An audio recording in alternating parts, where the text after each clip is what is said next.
Hello, my name is Thomason Propson, and I'm with the Office of Human Resources Benefit Services Office. Today, I am sharing our Ready to Retire presentation with you. We're recording on January 2nd, so what I'm sharing is accurate as far as I know as of today. And this session used to be named Pre-Retirement, but we have rebranded to Ready to Retire. This is a session that we ask everyone to attend or to watch if they want to meet with us one-on-one to talk in more detail about their benefits at retirement. This is the background you need to know to be ready for that meeting. My office is accessible via email. We have benefits@ohr.wisc.edu, and we also have our website, hr.wisc.edu/benefits. So please reach out to us if you have any questions about the information I'm sharing today. As I talk about today's benefits and insurance plans, it would be important for you to check on what plans you have currently enrolled or what you plan to enroll in your future. If you're not soon to retire, maybe it could be a few years for you. And one of the places that you'll want to go for that information is the main wisc.edu website, where you can log in using your NetID and see your earnings statements. You can review your earnings statements to see what benefits you're paying for and thus know what you have enrolled into. You can also review your Wisconsin retirement system deductions. This is specifically for WRS participants, this particular session. And you'll also be able to see benefit statements and the Employee Trust Fund annual statement that describes your Wisconsin retirement system account as it had looked the most previous January. They usually issue these statements in the spring, and they tell you what your account did the previous calendar year and what it looked like as of that January 1st. So as of today's date, January 2nd, 2020, we have yet to receive our spring statements, and they will, once we do receive them, show us what happened to our WRS accounts in 2019, last year. Now, Employee Trust Funds, the Wisconsin Department of Employee Trust Funds, is an important name for you to know and an important website for you to review because it's ETF who is the administrator of the Wisconsin retirement system itself. So as you start to explore your retirement options, you absolutely need to check out etf.wi.gov and/or call their member services line to talk to one of their benefit specialists. I would also highly recommend via their website signing up for and attending online some of their online webinars. They are very useful because they have all sorts of topics that are about retirement, but they're short, usually 20 to 30 minutes in length, and they offer them at a variety of times during the day, so hopefully whatever shift you work, you'll be able to access conveniently a webinar, and they are live, so you can type in questions to the Employee Trust Fund specialist and have them answered during the webinar. So very, very convenient. Other resources on Employee Trust Fund's website is a checklist, so a retirement checklist, so that you can walk through and see if you have marked off the items that are important to you so you feel prepared for your retirement planning. And then they have various pre-recorded videos that have to do with health insurance and sick leave usage towards paying health premiums in retirement, Medicare, age information, and the like. So again, highly recommend that you, after this video, check out Employee Trust Fund's website if you haven't yet done so. Now, as you prepare and move towards retirement, there will be different actions that you need to take and different responsibilities of your division or department, as well as my office, the benefits office. And so I have here a quick breakdown of who is responsible for what. My office, uw-madison Benefit Services, we provide these pre-retirement, now called Ready to Retire sessions, so that you have an overview of the process by which you'll retire and what to expect for your insurance. We answer your benefits questions, so please do reach out to us, shoot us an email with the questions that you have. We're very happy to provide resources. We also, when your employment is ending and you're moving on to the retiree health insurance, are able to provide you with an employer Medicare statement which would be important if you are over 65 and you hadn't previously enrolled in Medicare Parts A and B because you had our employee health insurance. You'll need to prove, as you're signing up for Medicare now that you're retiring, you'll have to prove that you had our employer-provided health insurance all the while since turning 65, and that's a statement we can provide to you, usually in the month in which you're retiring and before your retiree health insurance begins. And then our office also certifies the value of your sick leave, which you'll find as we explore today's information can be important for you in order to afford retiree health insurance. And we also, or I should say our service center, sends out continuation forms for certain insurance plans that you may want to continue directly with the insurance company, such as our supplemental dental plans. Now, your own department and division are the ones who will accept your resignation retirement letter, and so you make the announcement to them, not to my office.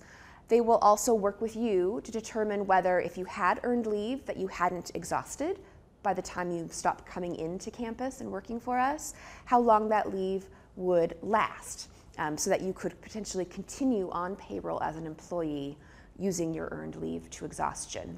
Your payroll contact, would assist you in determining how long that will last.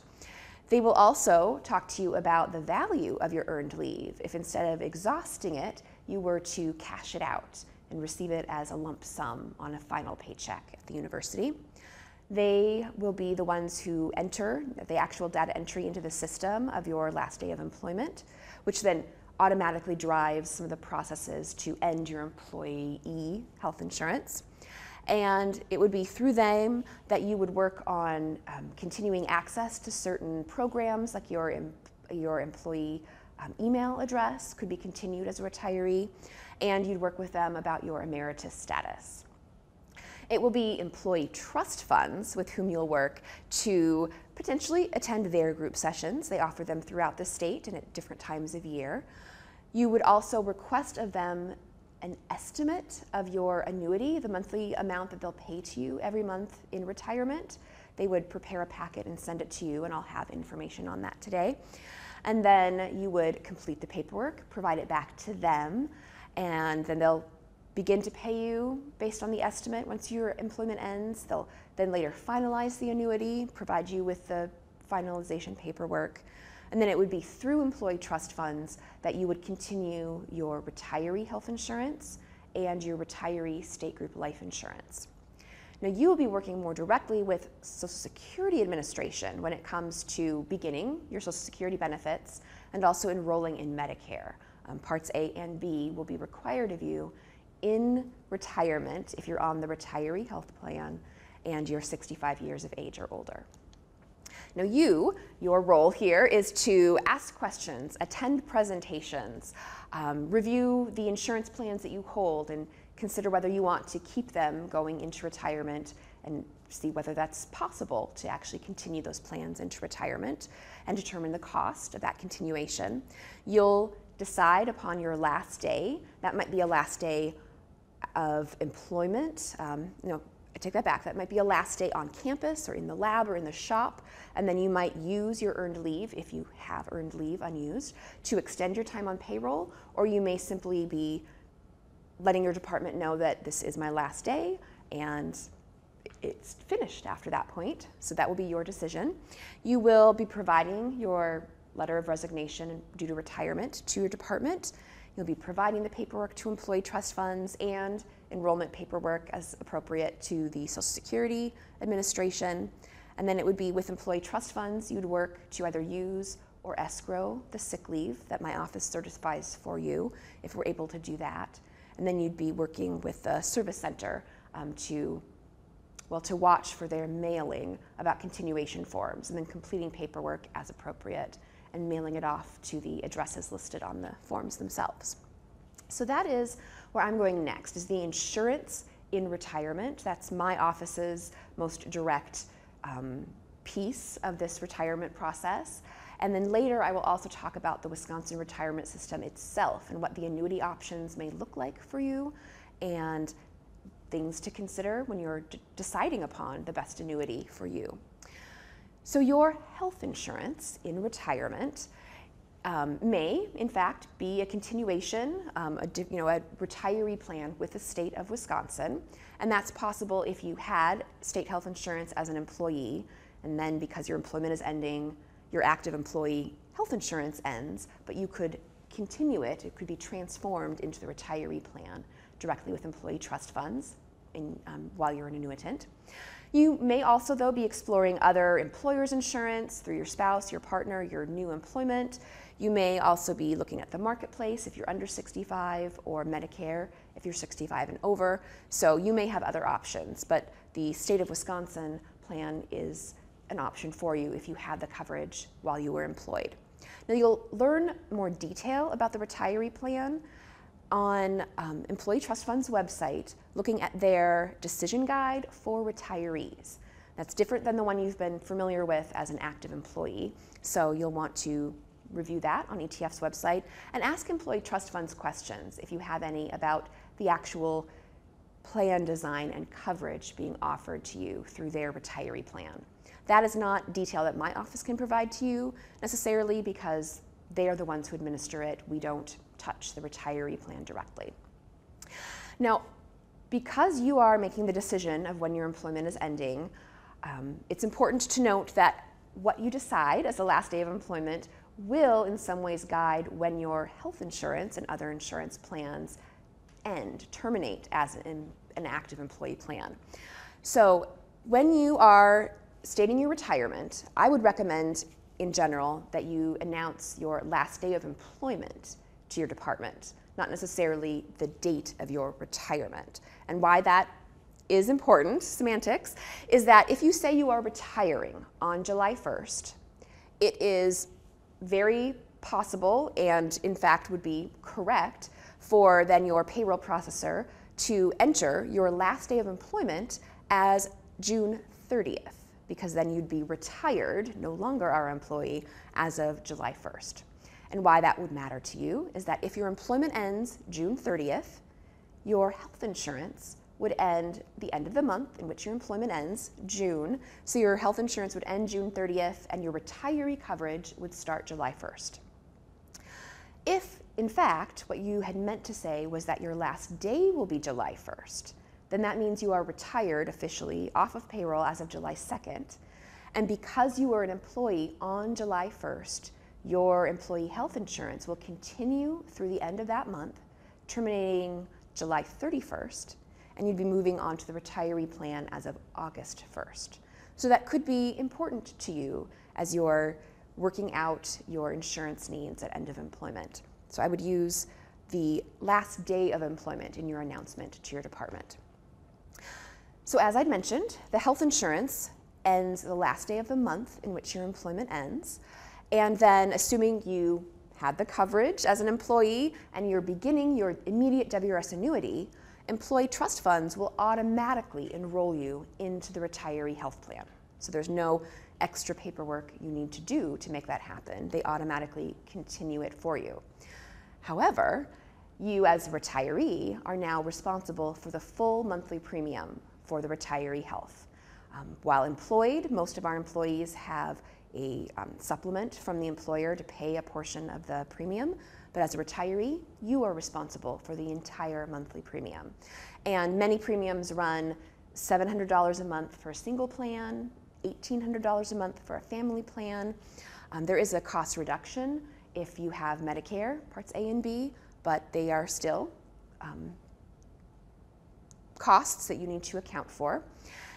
Now that cost could be offset by your sick leave value. If you've been earning and saving sick leave as an employee and it's been rolling over year from year, the value of your sick leave could then be used by employee trust funds to pay those monthly health insurance premiums as a retiree.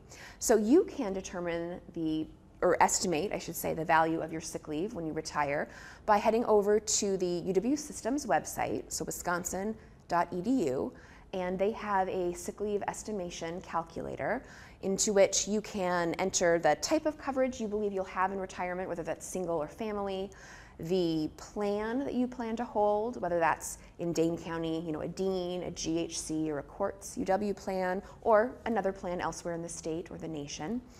And then you can even ask the program to consider the premium increases year by year by year in your retirement. And the program will then, using the data that you've entered, consider how much sick leave you have now, how much you might use or earn by the time your employment ends, and then the value of that sick leave and its actual purchasing power for you in retirement, considering how much the retiree plans may cost.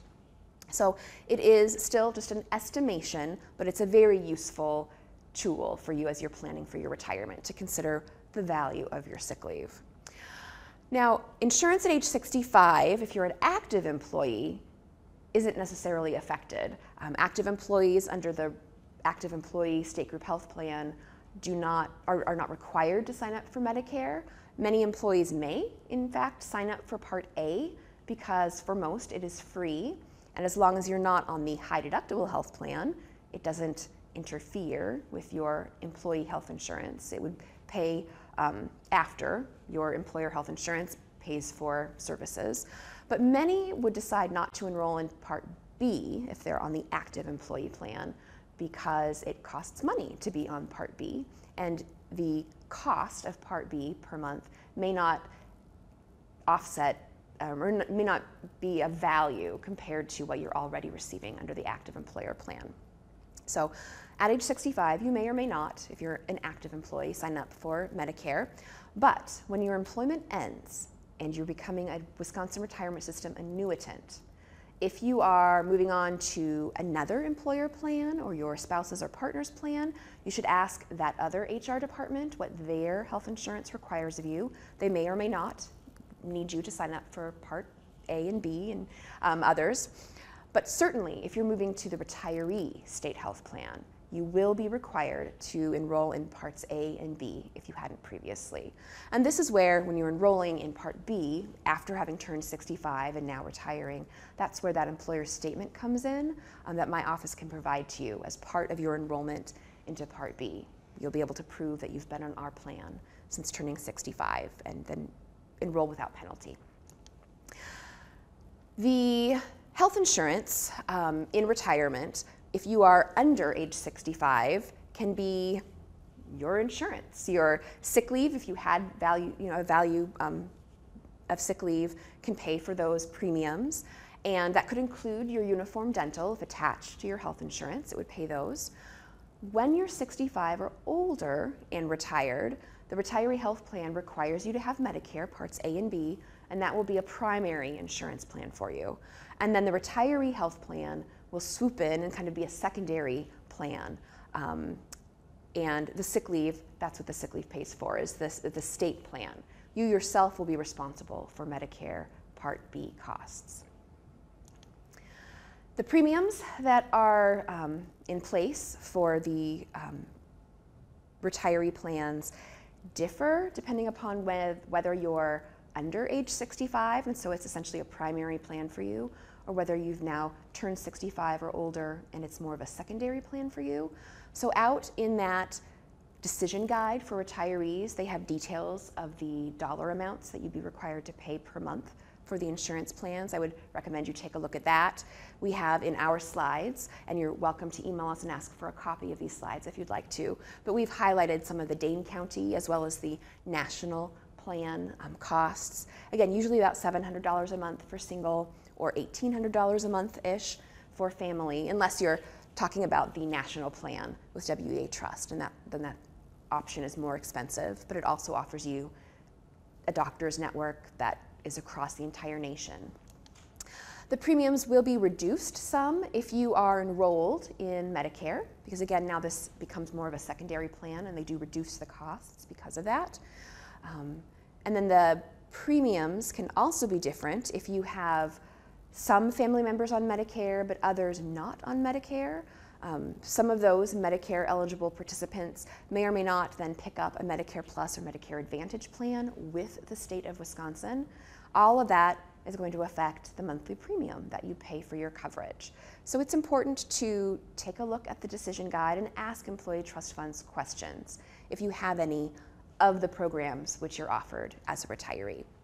Now, if you decide to have the uniform dental attached to your retiree health insurance, you also pay the full monthly premium for that uniform dental, and that would be the $30.20 for just one retiree on the health insurance, or if you have family coverage, which is you plus one or more, the family uniform dental is $75.50. And so, again, you can decide whether or not to enroll in the uniform dental as a retiree. Now, your certified sick leave is certified by my office. So when your employment ends and your final paycheck has been processed, your very last hours of sick leave that you may have earned or used are accounted for, we then review the value of your sick leave and send that information to employee trust funds. And we're looking at both the sick leave that you yourself have earned and saved, as well as possibly some extra sick leave we may be able to give you if you have more than 15 years of continuous state service. So there's the ASLCC plan and the SHIC program, which is that extra sick leave that some participants are eligible for. And whatever we do end up certifying for you is sent to employee trust funds, and then ETF can use that towards paying your monthly retiree health premiums. Now, the value of your sick leave is really only for the retiree health plan. I mean, as an employee, you may have used it to remain on pay status because you were ill, but in retirement, its value is to pay for retiree health. And so you either use it because you're moving on to the retiree health plan, using your sick leave to pay the premiums, or perhaps you have other health insurance through another employer or your spouse or partner that you prefer to this retiree health. And so for a time, while you're on that comparable health insurance, you could escrow the value of your sick leave, set it aside, protected, while you're on the other plan. And then when the other plan terminates, you could enroll into the retiree health plan and then begin to use the sick leave at that time. But the other possibility of sick leave, if you don't use it immediately or you haven't escrowed it officially because you have other comparable coverage, is that you lose it. So it's a use it or lose it situation. Use it, save it for the future, or lose it. And you can reach out to my office or to employee trust funds directly if you have any questions about that situation. Now, for our sick leave calculations, again, whether or not you get the extra sick leave, that SHIC sick leave, is determined by whether or not you have more than 15 years of continuous state service, and also whether or not you are a crafts worker. So in order to determine continuous state service, we take a look at when you were part of the Wisconsin retirement system, usually, and earning sick leave, and then how long you've been continuously employed while earning that sick leave. We can account for short breaks of employment when you weren't earning state sick leave. That would be a break of less than 3 years if you're a faculty, academic staff, or limited appointee, or a break of less than 5 years if you are university staff, also formerly known as classified employees. Longer breaks would restart the service dates. So why that is important to you, I have some examples here. If an employee were hired into a sick leave earning WRS state appointment, and then they worked for 30 years earning sick leave, and now they're retiring, their continuous state service date would be the date of their hire because they've been continuously employed earning sick leave all that while. If they were hired, worked 15 years in that sick leave earning appointment, and then had a short break, less than 3 years or less than 5 years, depending upon their employment type, and then they were rehired into another state sick leave earning appointment, worked another 13 years, and now are ending employment and retiring, we would determine their continuous state service date by essentially considering when they would have been hired if they never had that break in the middle. So we would kind of take the first 15 years and scooch it up against the last portion of their employment and create an adjusted continuous state service date for them. That would also be true if they had multiple small breaks between their eligible appointments when they were earning sick leave. We would just scooch everything together and determine an adjusted state service date. And again, if you have 15 years or more of continuous state service or adjusted continuous state service, you're eligible for the SHIC program, other than crafts workers, unless the crafts worker is a supervisor. Now, if an employee had perhaps initially been eligible by working 15 years, earning sick leave, but then they had a significant break. They hadn't retired, they just ended their employment, had a significant break of more than 3 or more than 5 years, depending upon their type of employment. And then they were rehired into a sick leave earning appointment, worked another 9 years, and now are retiring. Because that long break was in the middle of those 2 appointments, we would have started their continuous service date over. And so it would have been their rehire at that 9-year mark when we would start the count. And that particular example, the first 15 years and then the last 9 years may have all been part of the Wisconsin retirement system, and it will help their annuity, but we, when we're certifying sick leave, have to kind of ignore the first chunk of their employment, just look at the most recent section, and because they only had 9 years, not more than 15, they would not be eligible for the extra sick leave that others who have the 15 or more years could be provided. So you can reach out to your department, payroll contact, HR, if you have questions about your continuous state service date. And it's important when we are using the sick leave calculator or when my office runs a quick sick leave estimate for you, because we do want to determine the value of your sick leave as best as we can. And knowing whether or not you qualify for the 15 years is an important part of that. So I have an example here. I don't know if you can see it on the camera, but we have an example of an employee who has been continuously employed for 26 years. When the calculation for sick leave value is determined, they look at the number of hours of sick leave that you as the employer are bringing with you into retirement, and then my office searches for your highest base wage while having been in that sick leave earning appointment. Or any state sick leave earning appointment. So in this example, the participant's highest base salary had been $50,000 a year, which when we break it down as we're allowed to into a sick leave value, that meant that $23.94 is the value of each of her sick leave hours. So in this example, she's bringing 1,920 hours of sick leave with her into retirement. And then because she has more than 15 years of continuous state service, she's eligible for the SHIC program. And the program considers the first 24 years of her employment and is able to give her another 52 hours of sick leave for each of those years, so another 1,248 hours. And then because she had a 25th year and a 26th year, there's some extra sick leave that can be provided, another 104 hours for each of those years. So in her case, another 208 hours.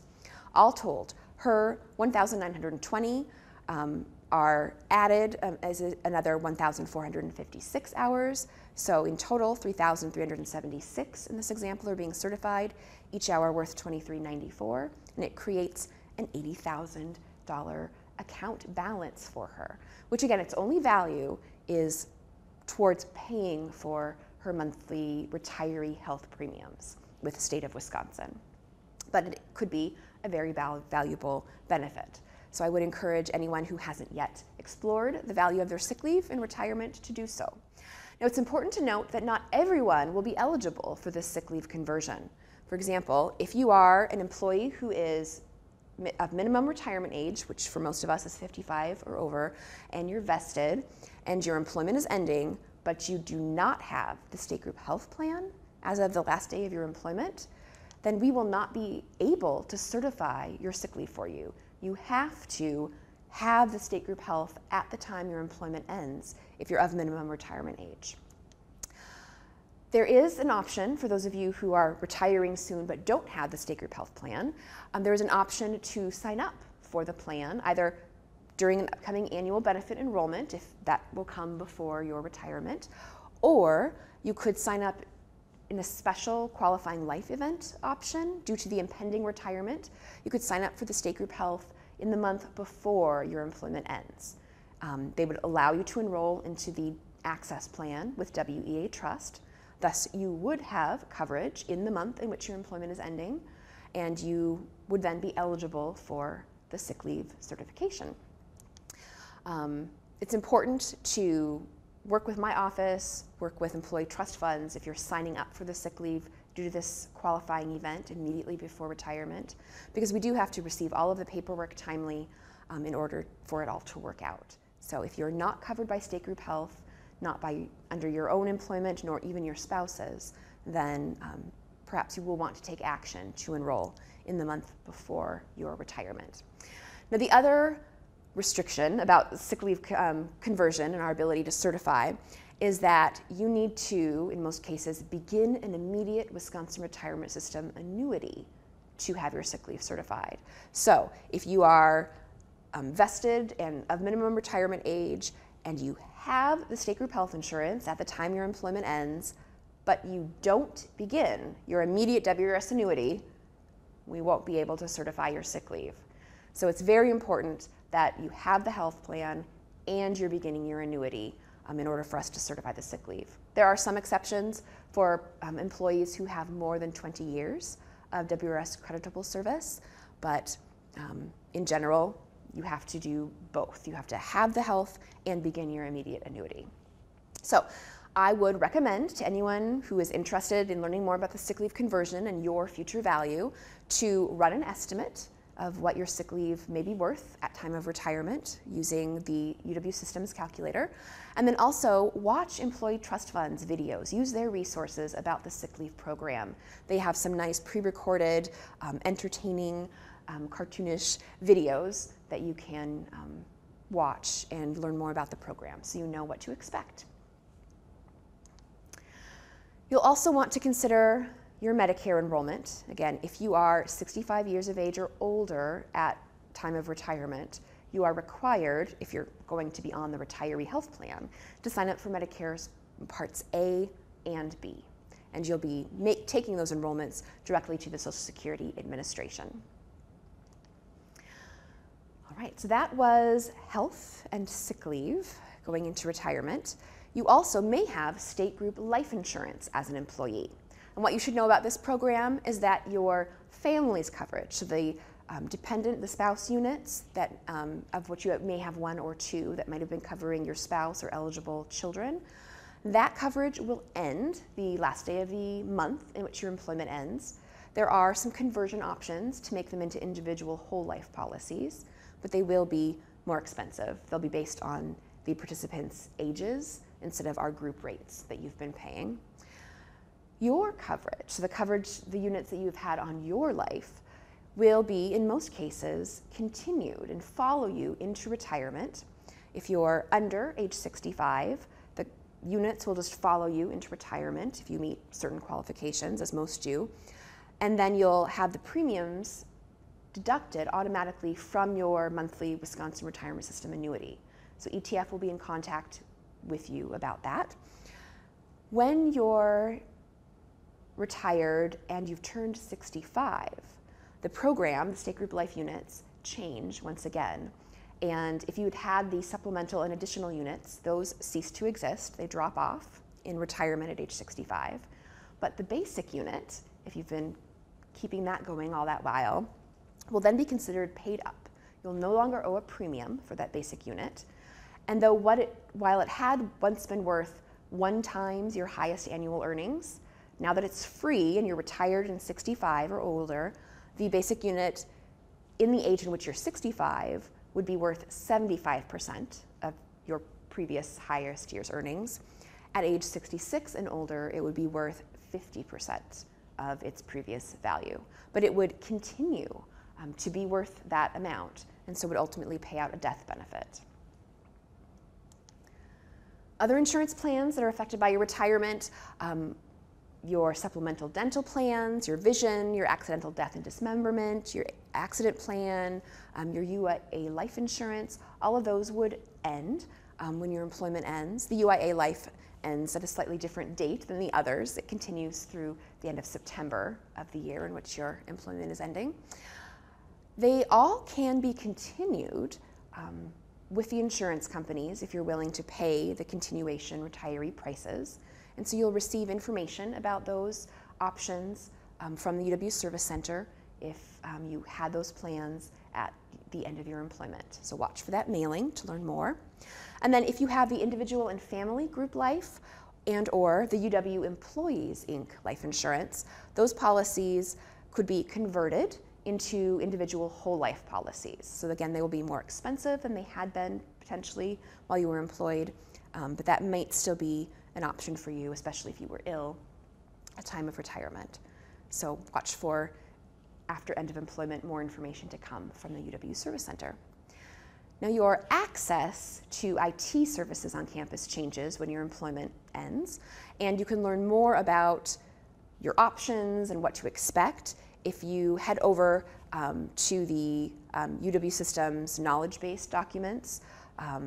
They have some detailed kind of walkthrough scenarios that you can review, or reach out to your department's payroll and benefits contact or to my office, and we're happy to give you the link to this information so you can explore what is to come as far as your access to computers and online tools.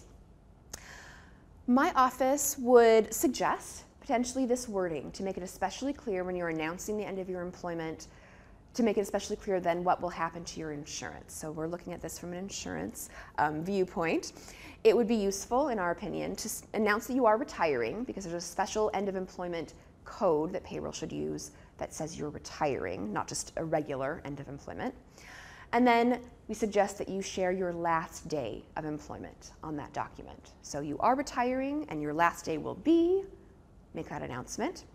You may alternatively be retiring and then sharing what your last day in the lab or on the campus will be, but perhaps you have earned leave that you've saved up and now you would like to use that leave kind of to be on vacation for a while until that leave is exhausted or reaches a certain date that was important to you, and then your employment will be ended. So your department, again, could work with you to figure out how long that leave would extend if that's the way that you are deciding to retire. Now, if you are a 9-month academic year employee, as some faculty or academic staff may be, you may not have as much flexibility about choosing a last day of employment as others, because generally speaking, your employment would end the last day of a scheduled semester. That may not be true if you have summer session or summer service that's then continuing to keep you on payroll into the summer. But usually, if you know your employment is ending, you would then coordinate your last day with the end of the semester. So this year, for example, the fall semester of 1920 ended on January 2nd, and the spring semester to come is going to, its last day is May 17th. So many employees who are ending employment, if they're 9-month academic year employees, if they're ending at the end of the spring semester, their last day will be May 17th, and they'll be retired as of May 18th, and their employee health insurance would end May 31st, thus their retiree coverage could begin June 1st. Choosing the best day to retire, if you do have flexibility and to feel, I guess, confident about the end date for which might be occurring for you, it's not something that we can generally announce to a group of individuals because it differs so greatly from one person to another. But some things to consider as you're deciding upon your last day is whether or not your annuity was calculated best under the formula or the money purchase method. As we get into the WRS information, that will make more sense. But if you request an estimate, they will provide you an estimate and it will say that it was either via formula or money purchase. And if you're receiving the formula method of your annuity, the final average earnings of currently your 3 highest years of income received are part of the formula. And so if, like, this current year in which you're working will be one of your highest years ever, maybe you want to complete it as far as you can to get the most out of your earnings, because that could boost your formula retirement annuity. The more WRS service, the better under that version. You also want to think about age reduction and the type of employment you have. Now, under money purchase, if you find yourself receiving your annuity under that version, the balance in your account as well as the money purchase factor based on your age are important. Not so much the time of year necessarily, but again, just some things to ask questions about depending upon what type of annuity has been determined is best for you. Now, if you are university staff, you may consider The drop-in of personal holiday hours that you might receive every January 1st, those are your personal holiday hours, even if your employment ends the very next day. And then you could use those to extend your time on payroll or to cash them out and have a little extra cash added to your final paycheck. That drop-in occurs July 1st for employees who are faculty, academic staff, and limited appointees, assuming they're 12-month appointees who are eligible for those hours. So that could be some sort of determining factor. And then if you have insurance, again, considering whether you have the health insurance right now or you need to quickly enroll in it so you have it in the month in which your employment ends, and then whether or not you want to wait until a future year so you have a chance to sign up for dental and vision plans before your employment ends and thus you are able to continue them. It's all part of things you should consider. And some pieces will be more important to one individual than another. It's very, again, personal. So if you do have an earned leave balance, so this would be your vacation, your ALRA or banked leave, your personal holiday hours, and your employment is ending not due to a layoff or a non-renewal, but because you have chosen to end your employment and are retiring, you can use that earned but unused leave to extend your time on payroll beyond the last day that you're physically working from home. You're actually providing services for pay for the university. And so that could continue you on payroll. But the other way to use your earned leave is to just end your employment, and then that earned leave, whatever it is of yours, will be paid to you, again, assuming this is not a layoff or a non-renewal situation. It would be paid to you in cash. It would be provided to you on a final paycheck. Now, it would be subject to taxes, and it's not considered, if they're provided in this lump sum amount, it's not considered Wisconsin retirement system income. So no 6.75% would be taken from the earned leave lump sum. Neither would it help you to have increased earnings in that particular year for a highest year ever, because they wouldn't count it as WRS earnings. But it could be extra money paid to you. You might just accept it as cash on your check, or you may have arranged a month or two before this payment is coming to you to divert all or a portion of that money into the UW's 403B or the state of Wisconsin's 457B. So those are our supplemental retirement plan options, and you might, if you're receiving that lump sum, decide to push some or all of that money into one of those retirement programs pre or post-tax, so that you can invest that money and hopefully draw upon it later. So that is information about the health insurance programs and other benefits, including some information about earnings and the supplemental retirement plans. But probably a main source of income for most of us in retirement, if this has been our career, will be the Wisconsin retirement system itself. And so let's jump into what the WRS may be offering you. So it could be one string of earnings for you in retirement. You may indeed have other supplemental plans, you may have other employment, you may have an IRA and your Social Security benefits, but the Wisconsin retirement system is what we're talking about now.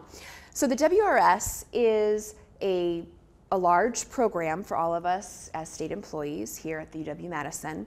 And while it does include negotiations for health and dental and vision plans, right now I'm talking about the retirement program specifically, but you can learn more about the entire offerings of the system by going on to Employee Trust Fund's website and reviewing what they have out there for you.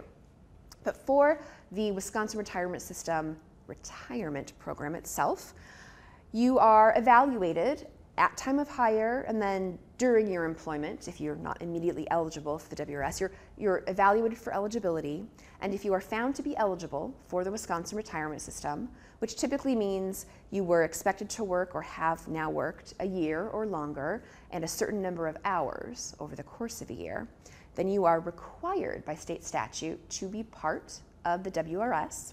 And what that means practically is that a percentage of your Wisconsin retirement system earnings, the pay that you're receiving from the UW, a percentage of it is being withheld pre-tax from your paychecks and deposited for investment into the Wisconsin retirement system.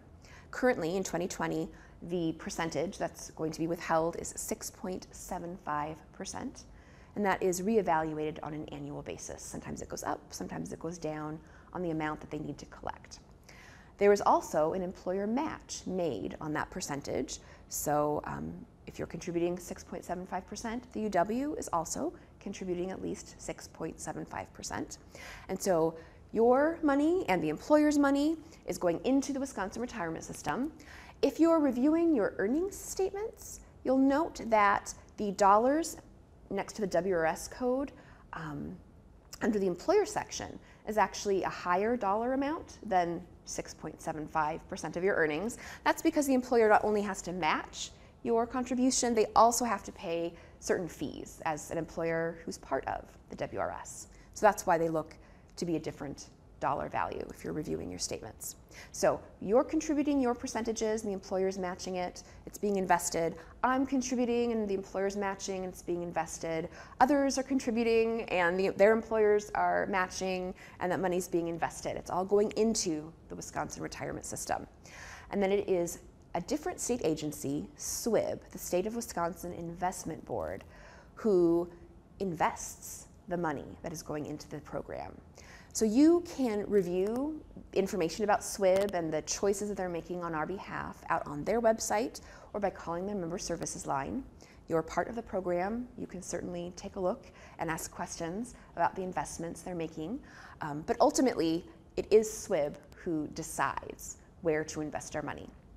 And we can track how the money earns or loses on an annual basis through that annual statement of benefits. So I'd mentioned those come out every spring, and they tell you about your account, what happened to it the previous calendar year.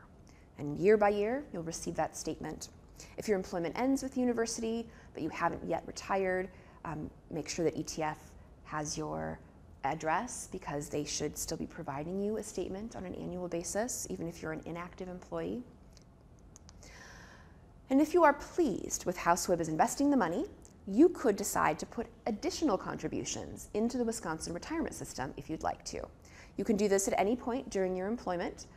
The contributions that you make as additional contributions are after tax, so they're part of your taxable earnings in that year, and there is no employer match. So the university will not also be contributing because you're putting in extra money. It's just your money after tax going in, and you can make those contributions either by writing a personal check and sending it to employee trust funds to deposit, or you can have a payroll form completed, and payroll here on campus will withhold money every paycheck, as you've told us to do, and will send the money electronically to ETF every pay period.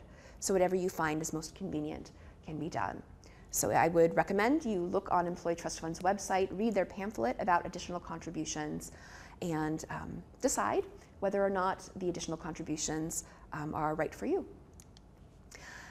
Now, the money that is being invested into the Wisconsin retirement system by SWIB is going into one or perhaps both of these trust funds. There's the core trust fund, which is the default fund, and then there's the variable trust fund, which is optional. Only participants who have chosen to enter themselves into that one participate in the variable. So what is important for you in general to know about these two funds is that the core fund is where our money goes unless we say otherwise, as well as the employer match. And it's invested in diversified investments, so that includes stocks, bonds, real estate, and other cash investments. And important to know is that there's a 5-year smoothing over the returns to us in the core trust fund. So what that looks like currently with the information I have completed for 2018 is the most I have as of today.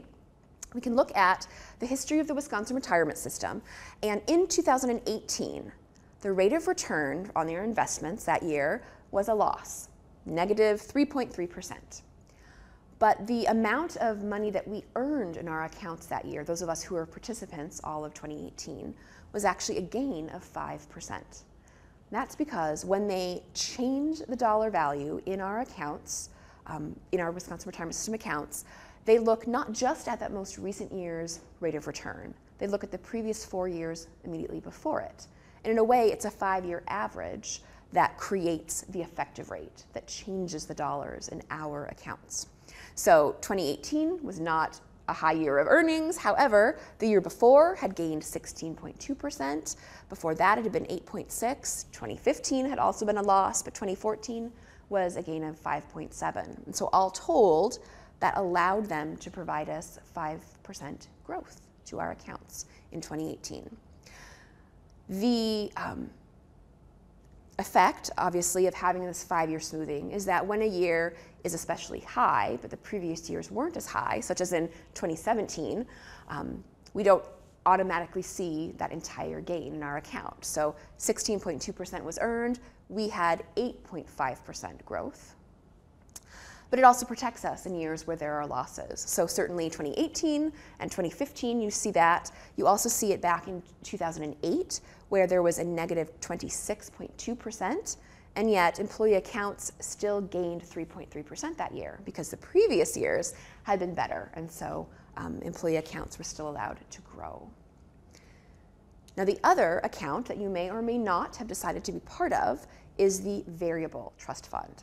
So if you are part of the variable, it means that you actually completed paperwork and said, yes, I want to be in, and you gave that paperwork to employee trust funds.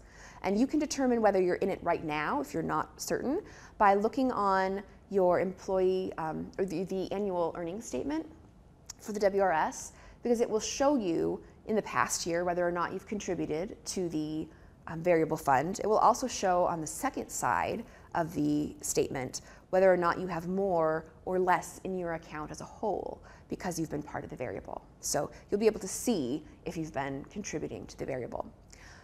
If you're part of the variable, you are splitting 50-50 your contributions and the employer match into these different investments. So half of your money and half of the employer match are still going into the core trust fund with its 5-year smoothing, but the other half are being invested in the variable, which is primarily stocks, mostly domestic stock, and there is no smoothing mechanism year by year over the variable.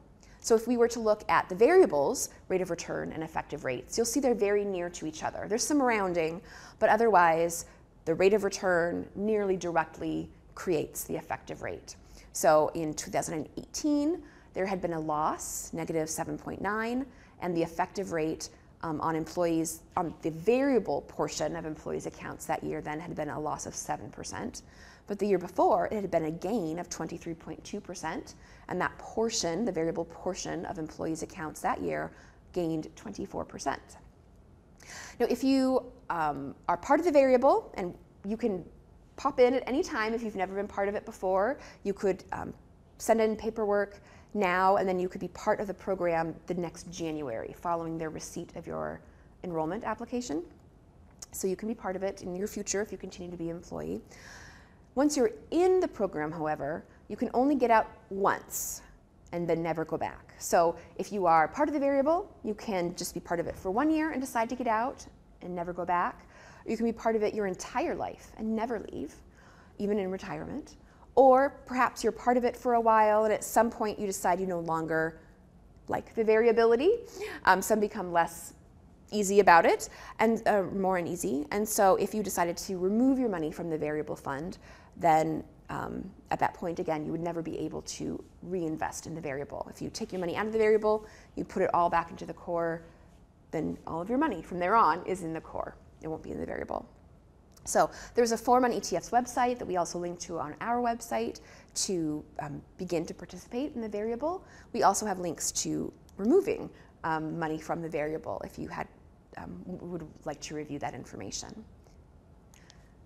So that is a brief overview of the Wisconsin retirement system itself. And then as far as annuities go, what you should know is that the program was created to provide a full career employee with, when they consider the WRS earnings and the federal Social Security money that they may receive in their future, it would together provide the employee, the former employee, between 60 to 85% of their previous annual income.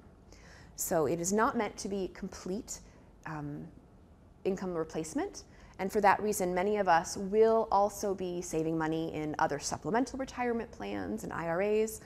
Certainly explore those, but this is what the WRS was created to provide. Not every employee will be a full career employee with the state.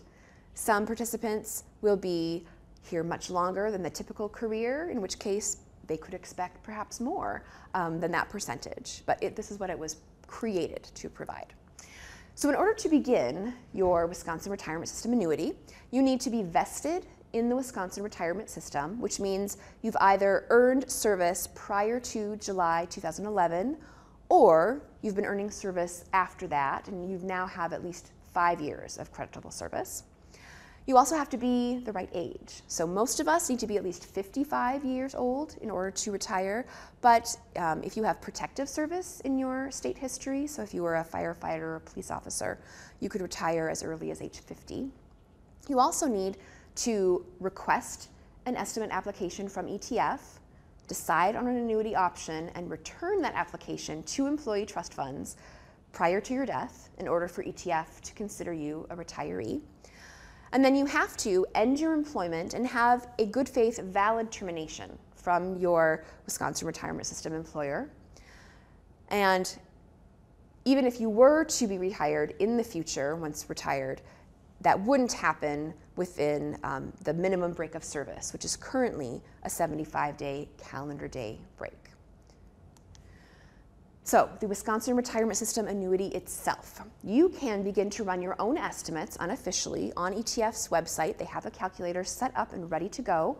And especially if you are more than a year from your minimum retirement age, or you know, even if you are of minimum retirement age, you know you're not retiring in the next year, you have many more years before retirement, it's useful to use this tool because you can choose a year far in the future and consider what your annuity may be if you were to retire then.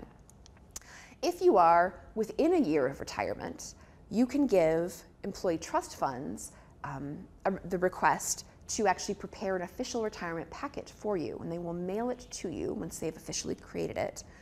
If you were then to retire that year, you could use that paperwork to retire, or if you didn't retire that year, then you could set that aside or shred it and request another packet a year after that. So on an annual basis, you could request an official estimate of your annuity benefits from employee trust funds. And you do so either using their online form or on their website. You can print a paper form if you want to complete it longhand and mail it or fax it to them to make your request. They will take some time to prepare the estimate, and then they will mail to you an estimate. Oh, and sorry, I here have a screenshot of what the online request looks like versus a short estimate request form. That's what the form looks like if you were to print it. So they will prepare an estimate for you, mail it to your home address, and they will have determined that one or the other of these possible annuity calculations is better for you. So you may be receiving your annuity under the formula method, in which case your years of creditable service, the more the better, are important. Your final average earnings, the higher the better, are important. Formula factors such as what type of employee were you? Were you a general or teacher classification, or were you an elected official? Also, when you earned your service could be important, whether it was prior to 2000 or it's been after now 2000. An age reduction would be applied if you are retiring before full retirement age, which for most employees is age 65. So they allow you to retire at 55, but if you do so, they will prorate what would have been a full benefit if you'd been older, because now they're paying it to you for potentially an extra decade. And then the variable adjustment, if you had been participating in the variable, they will look to see whether your account now has more money or less money in it because of your variable participation. And if it has more, you will have a higher annuity because of your rolling the dice and the variable paid off for you, and you now have a higher annuity. If you have less money in the account because the variable performed poorly compared to the core, then that will mean a lower annuity for you compared to if you'd never been part of the variable. So that's one of the methods they'll review. They'll also look at your money purchase calculation, where they look at how much money is in the account, which is better off or worse off if you've been part of the variable, and then your age. And then one or the other of these methods will have provided a higher monthly annuity for the rest of your life, and it's that calculation that they will send to you in the packet. So you don't need to decide between these two. One or the other will be better, and that's what ETF offers you.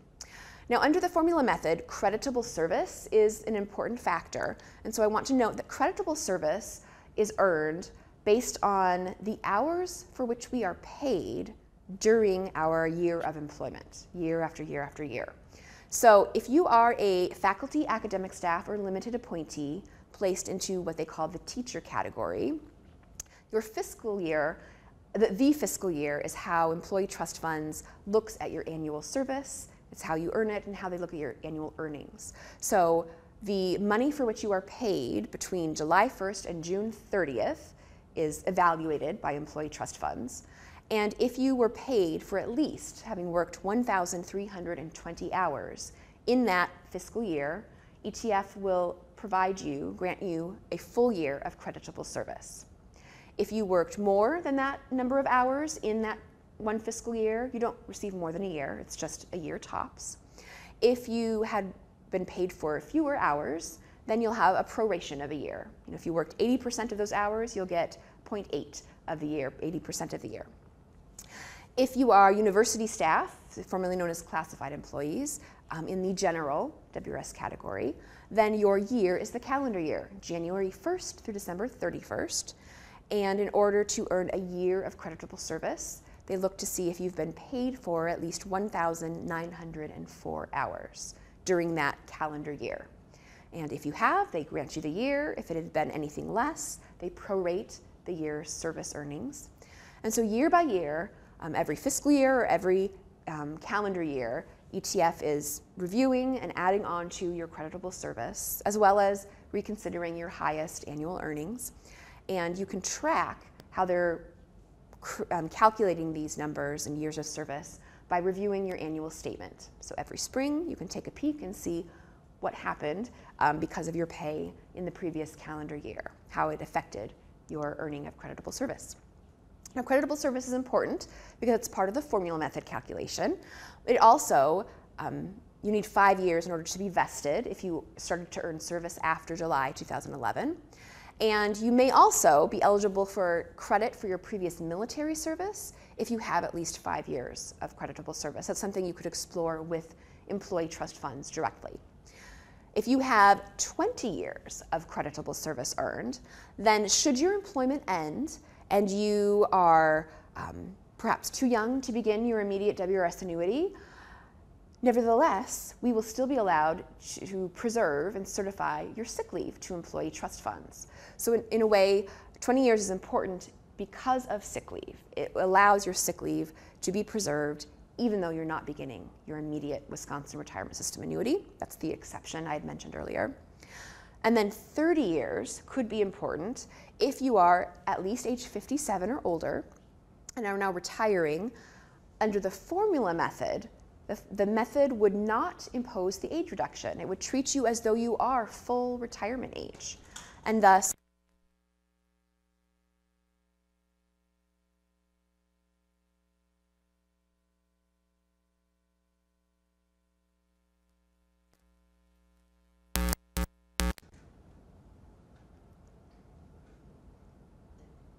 okay, we're good. I'm going to continue on. 30 years allows you to avoid the age reduction. So that could be very important to some. But that's really 20 and 30 years. Some people think they're always important, and they may not be applicable to you. So for some, it would mean a different annuity, and for others, it's not something that applies to them. Now, buying creditable service could be something you could explore if you had once worked with the state of Wisconsin or a local entity who'd been part of the WRS here in Wisconsin, and then when you ended the employment with them, you took a separation benefit and zeroed out your WRS account. You could potentially buy back that service that you had wiped out when you zeroed out your account, but you'd work directly with employee trust funds to explore that. You could also explore with them paying for credit if you have other federal or other state, like Colorado State, Hawaii, other state service. So reach out to employee trust funds and ask them about other service for which you may be able to purchase credit. Money purchase benefit, as I'd mentioned, has these two pieces to it. It's how much money is in the account, and then the money purchase factor, which is based on your age. And whether it's the formula method or the money purchase method, one will be better for you than the other, and that's what ETF will offer to you. Now, ETF has a fantastic video that I generally play for our live audiences to describe how the annuity payments work. Today, because we're recording, I'm not going to play the video. What I'm going to do is walk through some of the annuity options quickly, and then I would encourage you to watch the video later because it's a nice brief overview of the annuity options themselves. Important to know, as we're talking about the annuity options, some of them offer death benefits to beneficiaries. Others offer a named survivor benefit, and those are different options. So a beneficiary is an individual to whom you may leave a certain amount of money, but it's not for their lifetime. It's going to be a certain limited amount of money. And for our annuities, there may or may not be a death benefit associated with your annuity, depending upon how long it is when you, after you retire, when you pass. Under the named survivor options, if you choose a named survivor, you essentially link them to you on your annuity. And in the event of your death, if they've survived you, they will continue to receive an annuity through this program for the rest of their lives. Whether it's that just another month or two, or another 10 or 20 or 30 or 40 years, they're going to get that every month for their lifetime. So one is more limited than the other. So to get to the description here, I ran, using Employee Trust Fund's calculator, an estimate, using an individual who will be 59 at the time of her retirement, so she's under full retirement age. She is retiring after having more than 20 years of service, and her 3 highest years were all $50,000, in which she earned a full year of service in each of those. So that is the information that I plugged into the system in order to create what you'll see soon. I also initially stated that she had a spouse and that her spouse was her exact same age. So they're both 59. And this is what the program calculated. So in our situation here, example number 1, they are offering her, there are 3 different life annuity options that would be for her lifetime, but they may or may not offer a death benefit to somebody else, a beneficiary. And then there are another 4 joint and survivor annuity options where they would be for her lifetime, but also in the event of her death, if her named individual survives her, that person would begin to receive a monthly payment every month for the rest of their lives. Now there are 14 different options here. Under the regular column, there is what is essentially kind of a slow and steady payment every month for her lifetime. Or there's an accelerated payment where initially, while she's under age 62, she'd receive more per month than once she turns 62, and the monthly amount then is reduced for the rest of her life. So she could, in this example, choose any of these options, whether from the 7 designs, and then the regular kind of steady payment or the accelerated, where initially the payments are front-loaded and then they drop off when she turns 62. I shouldn't say they drop off, they reduce when she turns 62, with the idea that she could begin early Social Security, and she may or may not choose to begin early Social Security, but the program was set up knowing that perhaps she could, and it will reduce the payment that she'd receive, regardless of whether she actually signs up for early Social Security. So I'm going to walk through these different annuity options, and I'll look at the numbers under the regular column because they are easier to discuss. But certainly if you have other questions, take a look at the video that ETF has offered and give us a call or shoot it an email. Take a look at Employees Resources, or ETF's resources. All right, so life annuity options for annuitants life only. If she chose that version, she would receive $1,464 every month for her entire life.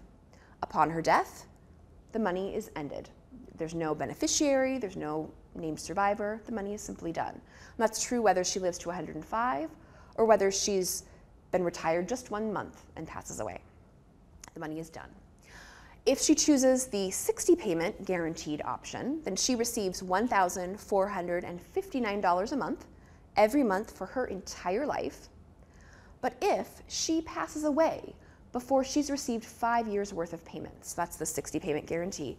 If she has not received 60 payments and she dies, then ETF would find her beneficiary list, and they would provide the rest of what had yet to be the 60 payments, the remainder of the payments to her beneficiaries. And her beneficiary might be her spouse or her child or her friend or a charity. It could be any person or entity. But if she lives beyond that 5-year window and dies after it, then she has exceeded the guaranteed payments. She's received even more than that. And so then there would be no death benefit to any beneficiaries. The 180 payments works just like that. For a lower amount per month, she'd receive $1,420 every month of her life. And then if she died before having received 15 years worth of annuity payments, the program would look at her beneficiary form and make the remaining installments up to the 180th payment to her beneficiaries. But if she had lived beyond 15 years from retirement, while she'd been receiving the $1,420 every month, then upon her death, after 15 and a half years or 17 years or 30 years, there would be no additional payment to any beneficiaries. The money would be done. Compare those then to the joint and survivor options, where upon the annuitant's death, if there is a named survivor alive, that individual would begin to receive money every month for the rest of their lives. So the first option is 75% continued to named survivor. If she chose that option, she'd receive $1,345 every month for her entire life. If she passes away and the individual she'd listed as her named survivor is still alive, that individual will begin to receive a monthly benefit. But they'll receive not the full $1,345, they'll receive just 3/4 of it. 75% of that payment, they'll receive it every month for the rest of their lives. Upon their death, the money is ended. If she chooses the 100% continued named survivor, she's receiving $1,310 every month for her lifetime. If she dies and her named survivor is yet living, that named survivor will begin to receive the full $1,310 every month for the rest of their lives. And the program ends upon their death. The reduction by 25% on the death of the annuitant or the named survivor is generally the highest of these 4 survivor annuity options. So in this case, $1,383 would be provided to our annuitant every month as long as both she and her named survivor are alive. So as long as there are 2 of them living, she's receiving the $1,383. But upon her named survivor's death, she would then start to receive just 3/4 of that payment. Or if she were to die and now her named survivor is living, the survivor would begin to receive money every month for the rest of their lives, but it would just be 3/4 of that amount. That amount would have reduced by 25%. And finally, we have the 100% continued named survivor with a 180 payment guarantee. So in this case, the estimate is suggesting $1,308 a month as the payment she would receive. If our annuitant were to pass away, but her named survivor survived her, then they would begin to receive the full $1,308 a month. But if both she and her named survivor have passed, and yet the program hadn't yet paid out a 180 payments in total, so it hadn't yet been 15 years since her retirement date, then rather than the program ending, the ETF would look at the beneficiary forms on file, and they would continue to make installments of payments to the beneficiaries up until at least 180 payments had been made in total, and only then would the program end. So it's this last option that could potentially leave money not just to a spouse or a partner or a close friend, somebody close to you in age, but it could potentially, upon the annuitant's death and that named survivor's death, maybe still leave money for even somebody else. So sometimes individuals consider these options if they have spouses And if they want, in the event of their and their spouse's death or partner's death, to leave money to a child, for example, sometimes they eye this 180 payment guarantee. So employees, and I should say soon to be annuitants, have different reasons for choosing the different options. And you as well, once you receive your official estimate, will see the dollars associated with your options and have to decide which will be the right choice for you. Now, this example, again, I used using our 59-year-old annuitant with her spouse being the exact same age. If her spouse were younger than she were, then because they're married, she's still allowed to choose them as a joint named survivor, but now the monthly values that she's quoted there are going to be lower because it's statistically more than likely that her spouse will outlive her, and thus there's a greater possibility that the program will pay out more months of coverage than if they had both been the same age. And the alternate version works as well. If her spouse were older than she, then the quotes here have actually increased because now it's less likely statistically that her spouse will outlive her, and they're willing to give her more money in the meantime. So again, your estimate will look different than this, different than others, and you'll want to work directly with ETF to request your own packet. ETF has the video that I'd mentioned. They have webinars that they show up occasionally for these annuity options, and they also have this brochure, Choosing an Annuity Option. All of those are useful resources to you as you explore these options. Once you choose an annuity, submit your paperwork, end your employment, begin to receive your annuity, you have just 60 days from that first annuity check to change your mind about the annuity option or the person you chose as your named survivor and get a hold of employee trust funds and change things. So you do have a little bit of time to make a change, but try to get it right initially because you have only 60 days to make a change if suddenly you realized it was the wrong choice initially. Once you begin to receive your annuity, ETF generally begins to pay you based on the estimate, but then they work to finalize the numbers behind the scenes because the estimate may or may not have been completely accurate. Maybe you asked for the estimate based on retiring in January, and then instead you worked until March. Or maybe you said you were going to end employment in March, and then instead you ended sooner in January. So the estimate is an estimate. They will work behind the scenes to finalize the numbers. It can take them between 4 to 9 months, according to their literature. And then they will come forward with a letter to you to let you know exactly, truly, what that annuity choice of yours will be for the rest of your life, generally speaking. There is no cost of living adjustment built into the program. It's all based on the trust fund performance. So if your money is in the core, you look at the core performance. If your money is both in the core and the variable, you'll have to look at both of those funds. And on an annual basis, ETF may or may not adjust your annuity based on how the funds are performing. Now, if your money is in the core, and at least half of your contributions have been sent there, and they've grown differently if you're both in the core and the variable, but the money that's in the core is essentially guaranteed, the money of your annuity that's based in core funds. So your annuity can't go below the core floor if it's based on the core. But a percentage of money for your annuity, if it's based in the variable trust fund, could potentially rise and fall, theoretically, possibly taking you below your initial finalized annuity if the variable really dropped after you retired. So if you were to look at the history of the Wisconsin retirement system, you can look at the column that says Annuity Adjustments. Those are for retirees. And if, for example, under the core, if active employees are receiving more than 5% growth to their accounts, annuitants will receive an increase to their annuity. It's temporary, it's for that next year, but they will be receiving it. Now last year, 2018, active employees didn't receive more than 5%, so there was no adjustment to retirees' core annuity. The previous year, though, active employees received the 8.5%, and so annuitants had a 2.5 4% gain to their baseline core annuity.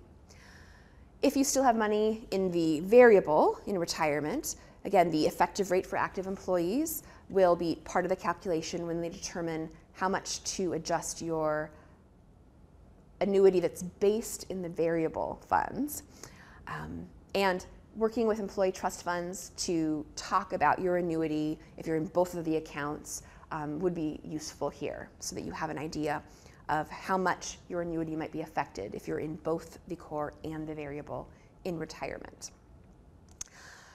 I have an example of if your money is in both in this core floor situation. So if you had an annuity that was paying you $2,000 a month and $1,500 of that annuity was based on core money.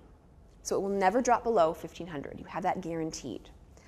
But the other $500 of your annuity is based on variable. Then depending upon how the variable rises and falls, your annuity could increase or decrease beyond the $2,000. So if your $1,500, such as last year, the core had a 0% adjustment, then the $1,500 remains $1,500. It doesn't increase, but it will never decrease, even if there had been a loss in the variable beyond the floor.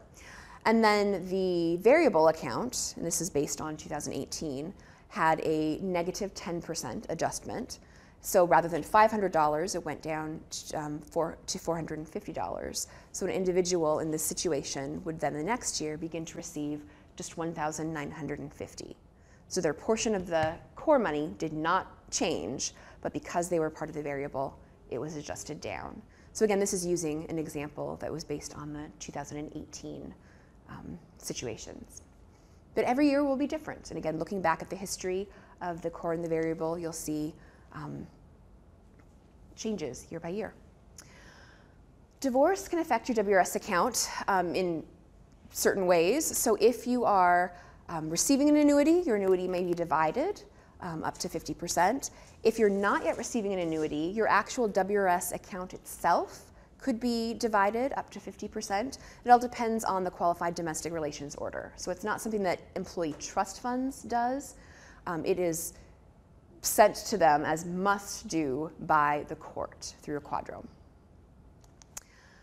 Taxes will be applied to your annuity, or I should say your annuity is subject to income tax, both federal and state income tax if you continue to reside in a state that requires income tax payments. But your annuity is not subject to Social Security or Medicare tax. So $1,000 of annuity is actually more in your pocket than $1,000 of income as an employee, because more taxes would be withheld from an employee's wages than an annuitant's money. ETF will send you a 1099-R every year as your tax document, and you'll use that much as you do your annual W-2 that you've been receiving as an employee. In retirement, if you decide to employ yourself elsewhere, as long as you're not in a WRS employer's scenario, then your annuity is not affected by your other employment. You can go work for a private entity, work 100% time, and your WRS annuity will be unaffected. However, if you're going to be working for a Wisconsin retirement system employer, there are evaluations that will be done to consider, now that you're employed with that WRS employer, can you continue to receive your annuity or not? If you are returning to the same employer, remember that you have to have at least that 75-day break. So if you leave the UW and then you return to the UW, any of our system entities, institutions, you have to have at least that 75 days of bona fide, valid termination. And then should you be returning, you'd be required to complete a rehired annuitant form. And then based on the information, the expectation about your rehire, you would either be allowed to earn a wage and have your annuity continue to be paid to you, or your annuity would be suspended and now you're back as a wage-earning Wisconsin retirement system employee once again. Your rehired annuitant form looks something like this. This is the top section, and this would be completed by your employer. So your HR department would complete this portion for you. And then the bottom of the page will have a section, currently it's called box 2, where anybody who has ended employment after July 2013 would look at the boxes and mark what is expected of them or what they choose to elect for their appointment. So in general, if your new appointment is not expected to exceed a year, then you're likely to be able to both receive your annuity and work this short-term job. Or if your employment will exceed a year, but it's very, very part-time, whether that's less than 880 hours if you're being paid as a FAFSA academic staff teacher category employee, or whether it's fewer than 1,200 hours if you're a university staff general category employee, so very part-time, then generally speaking, you have the annuity and your short-term or ongoing but part-term appointment. But if it is expected that your job will last a year or more and you'll exceed that minimum number of hours allowed, then by being employed, you've now required the suspension of your annuity and you're just back as a Wisconsin Retirement System participant employee once again. So your next steps as you're considering your retirement preparation is to, again, consider these usually three necessary actions. So you'll announce your retirement in the last day of your employment to your own department HR contacts. You'll also notify employee trust funds of your impending retirement by having asked them to create a retirement packet. They've mailed it to you, you've chosen an annuity option, and you're returning the paperwork to them. And you usually do that 2 to 3 months before the retirement date itself. And then if you're 65 or over, you're also working with the Social Security Administration to sign up for A if you hadn't previously enrolled in it, and then signing up for Part B, which will have a cost to you. You'll be paying the federal government for that. But those are the simplified what it takes to retire from the university. So resources include ETF's videos, the UW System Sick Leave Estimator. Please do run an estimate of your sick leave. And then you can work directly with employee trust funds to request your estimate. And you can also meet with employee trust funds for a group or a one-on-one retirement appointment. So they have different ways to schedule them. They also have online retirement appointments that they offer. So ETF has many ways to assist you with figuring out this process and making your choice. And then Medicare.gov is where you would go for the Medicare A and B information. And that is what I have to share with you today. So thank you so much for watching this session. If you have any additional questions for my office, let us know via email, benefits@ohr.wisc.edu. And I wish you a happy retirement preparation. Take care.